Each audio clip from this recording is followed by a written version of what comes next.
Bueno, respecto al tercer capítulo, la finalidad del texto, según el autor, es pues analizar y discutir el sistema de precedentes en Colombia, específicamente enfocándose en los desarrollos recientes y las interpretaciones de la jurisprudencia.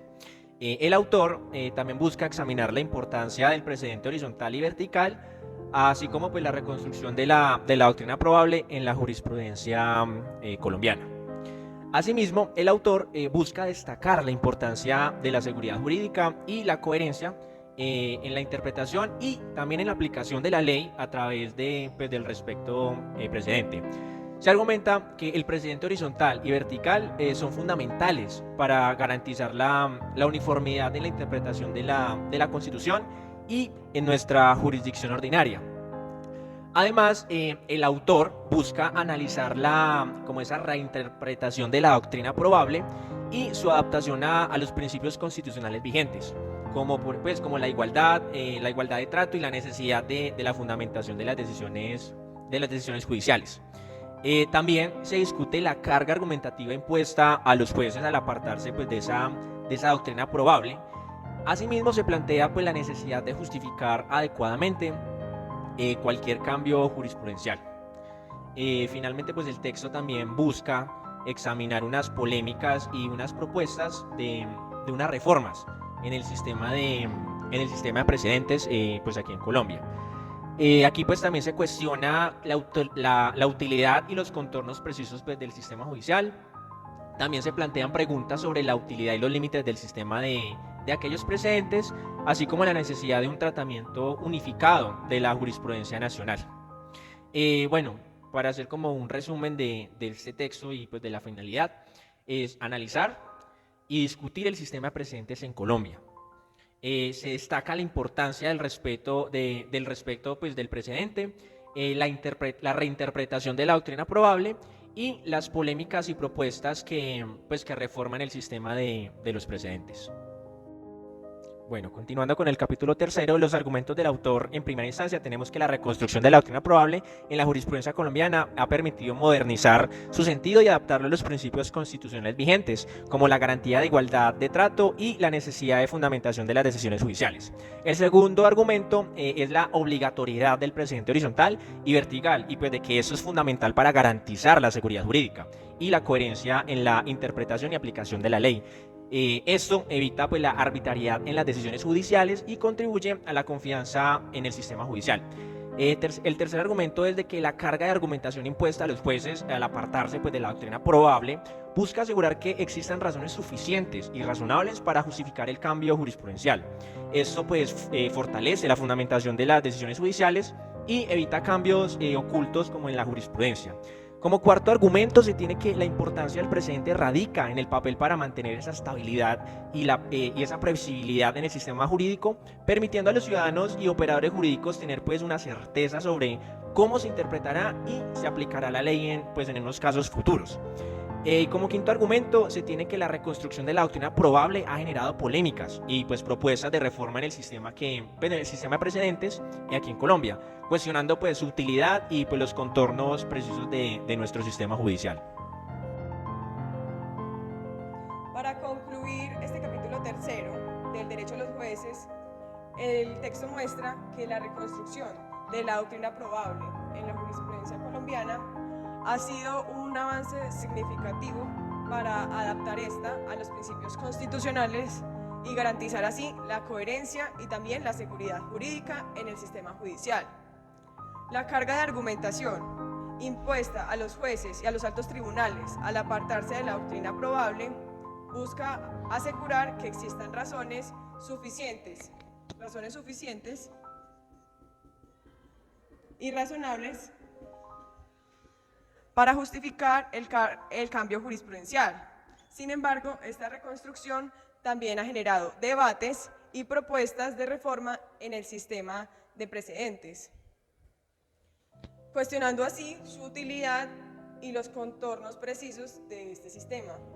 En general, respecto al precedente y el respeto al mismo y la fundamentación de las decisiones judiciales son fundamentales para fortalecer el Estado social de derecho y garantizar así la confianza en el sistema judicial. Nuestras conclusiones como juristas para este capítulo es que esta reinterpretación del precedente es de suma importancia, ya que permite establecer que en Colombia se maneja un sistema de precedente relativo y no absoluto, es decir, que este puede ser modificado siempre y cuando existan motivos fundados, es decir, exista también una carga argumentativa, que es lo que refleja el autor, pero también tiene que existir la transparencia. La transparencia en este sentido, En este sentido significa que el juez está obligado a mencionar cuáles son las sentencias hito y por qué se va a apartar del precedente, pero en ningún momento las puede ocultar cuál es la que está vigente hasta el momento del cambio. Y también la carga argumentativa, porque como bien lo decíamos, no es una razón caprichosa, sino que el juez debe establecer los motivos fundados. En este sentido, en cuanto al precedente vertical, los jueces se pueden apartar en dos momentos. El primer momento es cuando exista un cambio de legislación, y esto es pues apenas obvio, porque no se puede aplicar una norma que en este momento se encontraría derogada. El segundo momento es cuando exista un cambio en las situaciones económicas, sociales, políticas, que hagan que la jurisprudencia vigente no se adapte a las necesidades de la sociedad, porque este pues finalmente es el objetivo de la jurisprudencia, ir avanzando conforme lo haga la sociedad misma. Y el tercer momento, pero esto ya aplica en el precedente horizontal para las altas cortes, es cuando ellas en su jurisprudencia observen errores, y estos errores deben ser justificados porque o violan principios o violan los derechos que imparte la Constitución, o son también violatorios a valores. Pero esto siempre debe estar enmarcado, como les dije, en el marco de la transparencia y de la argumentación. Pensamos como juristas que esto es de vital importancia para conocer lo que será de ahora en adelante la jurisprudencia del año 2006 en adelante.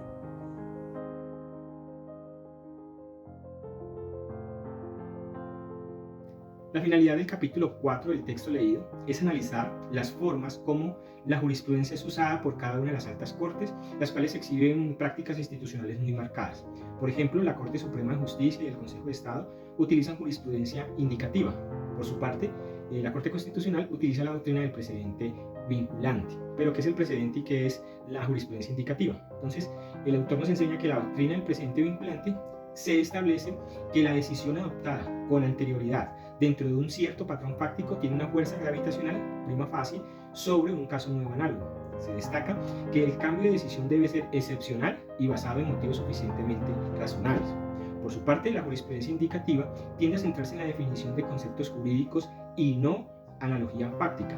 Esta jurisprudencia indicativa permite cambios frecuentes en el criterio, sin criterio y sin una clara definición de una doctrina jurisprudencial. Como segundo punto, el autor nos enseña la clasificación de la jurisprudencia, cómo las altas cortes citan la jurisprudencia que ellos mismos emiten, y lo hacen de cuatro formas. La primera forma de citar es la relación fáctica estrecha, conocida como analogía estricta, la relación fáctica amplia, conocida como analogía permisiva, por referente conceptual común, y la cita retórica. Para ilustrar la relación fáctica estrecha y la relación fáctica amplia, el autor trae como ejemplo una acción de tutela impetrada por varios padres de familia cuya relación fáctica era la misma, niños que nacieron con ambigüedad genital, donde los padres radicaban una acción de tutela solicitando la atención médica y el debate se centraba en el libre desarrollo de la personalidad. En este ejemplo, el autor nos enseña que hay una relación fáctica estricta porque los síntomas o el diagnóstico que los niños tenían eran similares, que era una ambigüedad genital de nacimiento. Y para ilustrar la relación fáctica permisiva, relación fáctica amplia, conocida como analogía permisiva, es también un niño que nace bien, y que requiere de la cirugía ambigüedad genital, no por nacimiento, sino por un accidente que tuvo con un animal, con un perro, que destruyó su parte genital, y este niño requirió esta cirugía. Si bien es cierto, en ambos casos los hechos son distintos, la necesidad es la misma. Entonces, en el primer caso, cuando los niños nacen con esta enfermedad, se tiene en cuenta que es una fáctica estrecha, una relación fáctica estrecha, pero el niño que sufre el accidente con el perro es una relación fáctica amplia, toda vez que, si bien es cierto, los hechos no son los mismos, la necesidad sí es la misma, la de la cirugía. Como tercer punto, por referente conceptual común. Y para explicar el referente conceptual común, el autor nos enseña que en el derecho anglosajón existe una conexión analógica, en el derecho europeo una conexión conceptual, pero que en el derecho colombiano se usa un referente conceptual común. ¿Qué quiere decir eso? Que la búsqueda de esta jurisprudencia se hace a través de tesauros conceptuales de jurisprudencia y no a través de identificar las analogías fácticas. ¿Y qué son los conceptuales de jurisprudencia? En los conceptos de jurisprudencia no importan los hechos, lo que importa es que encaje una idea jurídica que abarque los supuestos de hechos del litigio. Aquí no existen unas subreglas precisas, por ejemplo, el derecho a la igualdad, en la vía de hecho, el debido proceso, es decir, diferentes conceptos comunes en las sentencias de Colombia. Puede existir dos casos, por ejemplo, bajo el concepto vía de hecho con circunstancias fácticas totalmente diferentes. Y finalmente está la jurisprudencia como autoridad meramente retórica. En esta jurisprudencia, en las sentencias abundan estratos de jurisprudencia de muchos temas que finalmente no influyen directamente en la solución del caso. No existe una conexión ni analógica ni conceptual clara. Conclusión, la Corte Constitucional está algo más adelante en el proceso de adopción práctica de facto de un régimen de precedente vinculante, mientras que la Corte Suprema y el Consejo de Estado están usando o usan la jurisprudencia indicativa. Finalmente, ¿cuáles son los argumentos más relevantes de la lectura realizada de acuerdo al autor? Bueno, en este punto quiero resaltar los mecanismos de disciplina jurisprudencial que toca el autor y que tienen que ver con tres puntos fundamentales. El primero es que en las revisiones de los jueces de tutela, cuando éstas vulneran la doctrina constitucional en las sentencias de revisión, se corrige el desconocimiento de los jueces inferiores. Segundo, la tutela contra providencia judicial se constituye en una vía de hecho por desconocimiento o vulneración del derecho fundamental a la igualdad. Y tercero, la negación de tutela contra tutela. De acuerdo a la sentencia SU 1219 del 2001, el control lo hace la Corte. El fallo podrá impugnarse como mecanismo de control.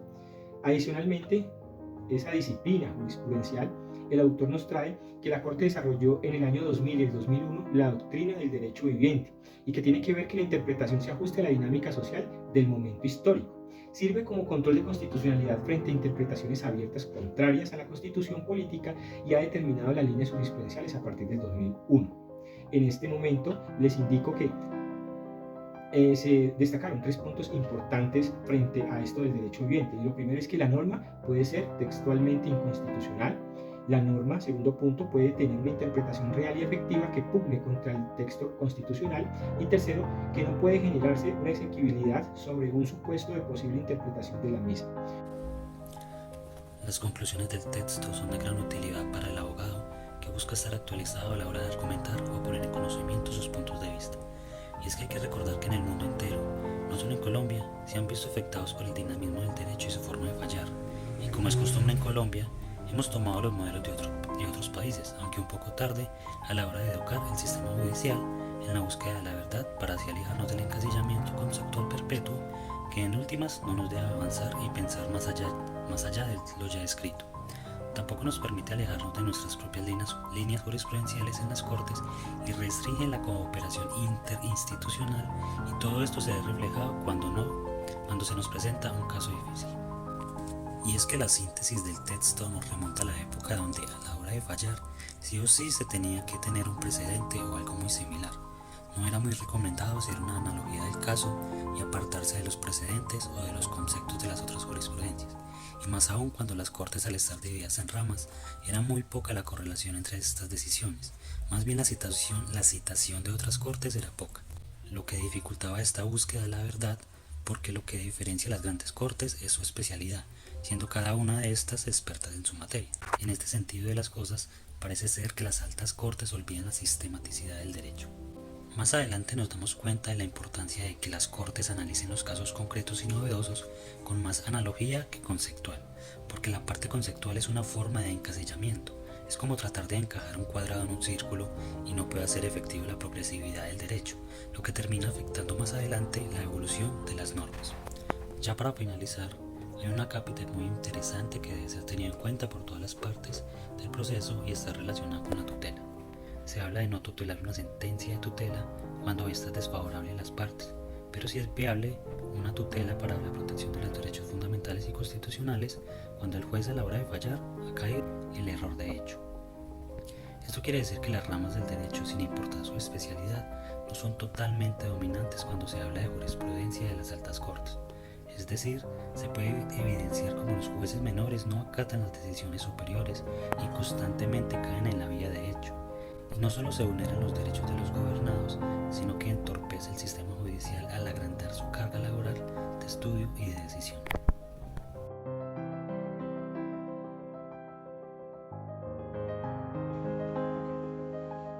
Listo. Cuando vamos a hablar entonces del quinto capítulo, la primera pregunta nos plantea, por ejemplo, ¿cuál es el objeto o la finalidad a la cual el autor desea llegar según el texto?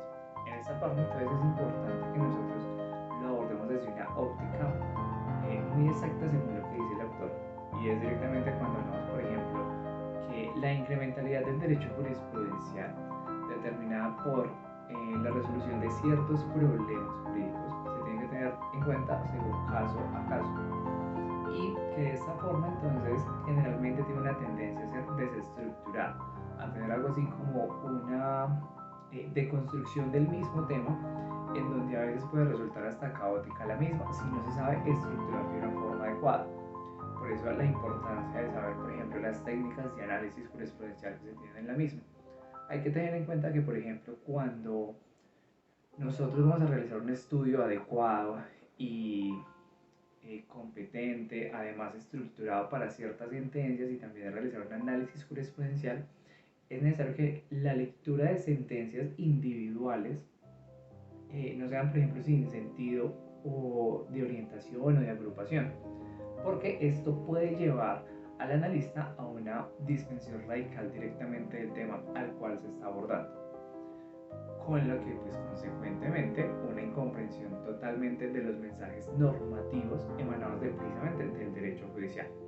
Hay que tener en cuenta que, por ejemplo, para el caso de la determinación en todo lo que es la subregla jurisprudencial, solamente se hace posible cuando, por ejemplo, el intérprete o la persona que está tratando de realizar la interpretación construye para cada línea una línea jurídica integral.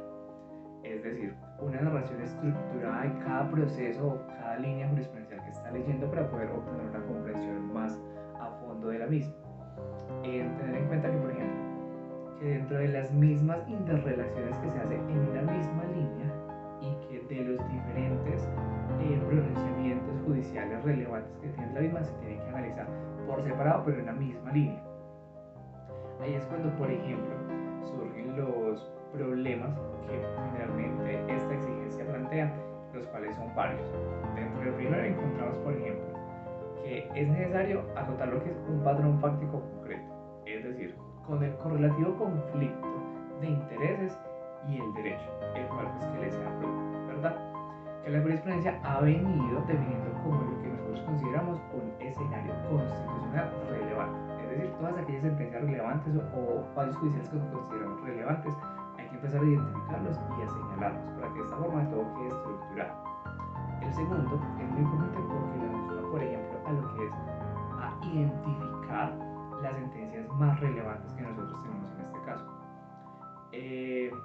Estas sentencias, las cuales nosotros denominamos como las más importantes, son las sentencias que, por ejemplo, hemos conocido como las sentencias hito. En este caso, estas van dentro de una misma línea jurisprudencial, lo cual nos permite tener como una concordancia, es decir, estas son las sentencias que marcan un camino o una definición. En el tercer caso es bastante importante, sin embargo, hay que tener en cuenta que lo que nos ayuda a tener una construcción de teorías estructurales. Es un poco básico, pero es necesario igualmente. En este caso lo que nosotros estudiamos son que, por ejemplo, lo que son las relaciones o las narraciones jurídicas sean no solamente sólidas, sino que sean comprensivas para la persona que las lee o para la persona que las está estudiando. Y que por supuesto permita poder realizar una relación entre los distintos pronunciamientos que se han realizado por las cortes o por los tribunales, relación entre esas líneas jurisprudenciales o pronunciamientos jurisprudenciales. En el mismo capítulo quinto podemos analizar que, por ejemplo, en la segunda pregunta que nos compete para este caso de este artículo es cuáles son los argumentos que en el libro el autor considera más relevantes. Y en este caso pues es supremamente importante tener en cuenta que analizamos dos puntos supremamente importantes en los cuales él tiene en cuenta para realizar la disertación en este capítulo quinto. Y es el primero, que para resolver el problema jurídico, por ejemplo, de alguna sentencia, la cual, por ejemplo, siempre es la pregunta que encabeza la línea de la jurisprudencia y que el investigador intenta resolver mediante, primero, la identificación y segundo, la interpretación dinámica, porque no es estática, es una interpretación dinámica de varios pronunciamientos judiciales que se van teniendo por tribunales o cortes. Además, estos dos se tienen que tener desde un enfoque central donde nosotros analicemos la relación de estos con los materiales normativos, tales como por ejemplo textos constitucionales, textos legales, también tenemos por ejemplo la integración del derecho internacional, también los pronunciamientos que han realizado tribunales de una categoría pues inferior, como por ejemplo los juzgados, en donde también es necesario analizar la creación de derecho e interpretación que ellos realizan.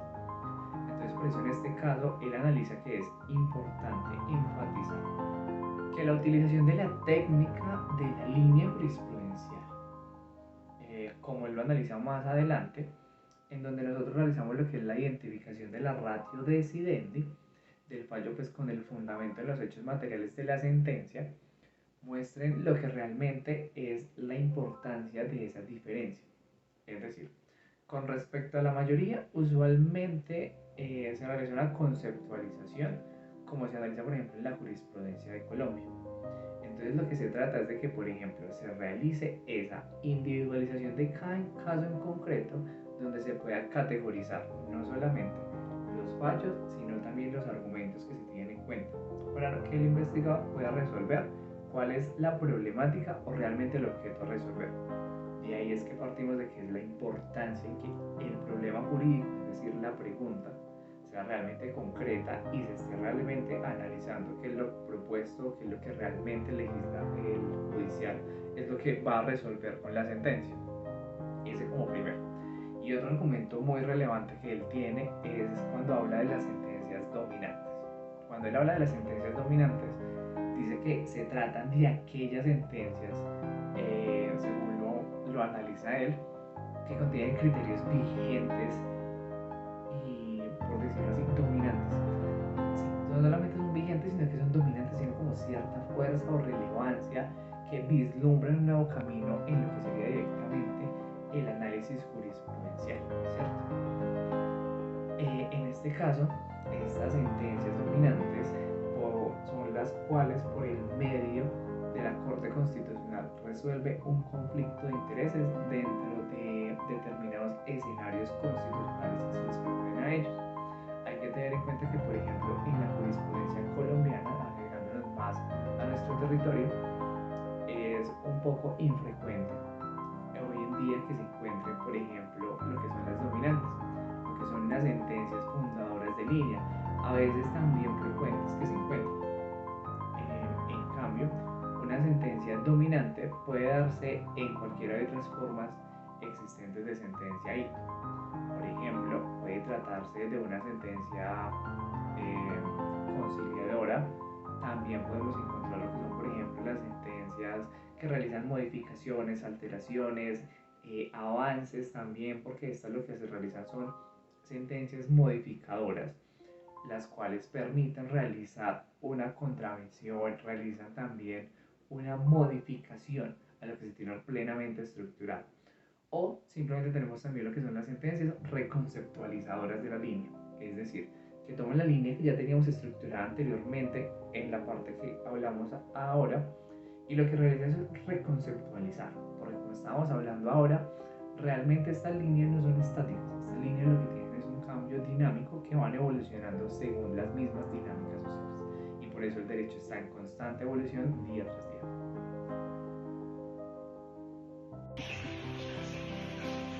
Para mi conclusión como jurista, es necesario resaltar que me baso en dos ítems bastante importantes y que están relatados en este capítulo del libro. El primero de ellos, la sentencia arquimédica. La segunda, la ingeniería reversa. La sentencia arquimédica como aquella sentencia en la que me paro firmemente para iniciar este proceso de análisis.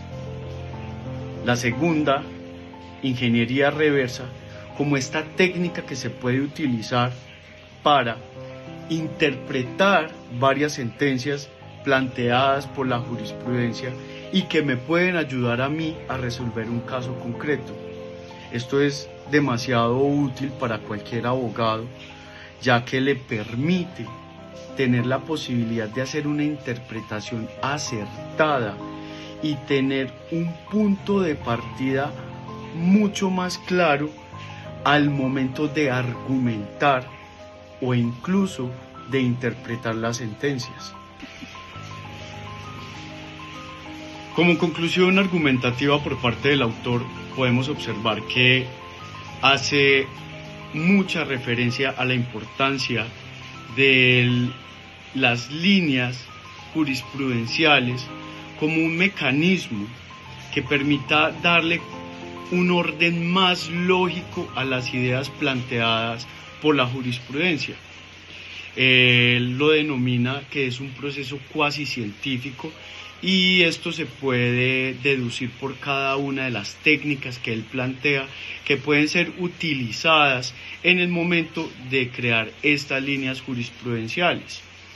Adicional a eso, y creo que es muy importante, hace hincapié en que no se debe mirar como algo mecánico, algo que ya está plenamente establecido, sino que simplemente son técnicas que van a ayudar, digamos, a una mejor interpretación de lo que se plantea. Ya lo que se interprete por parte de cada individuo, pues es meramente de su responsabilidad. Sin embargo, estas técnicas han mostrado ser muy acertadas cuando de líneas jurisprudenciales estamos hablando.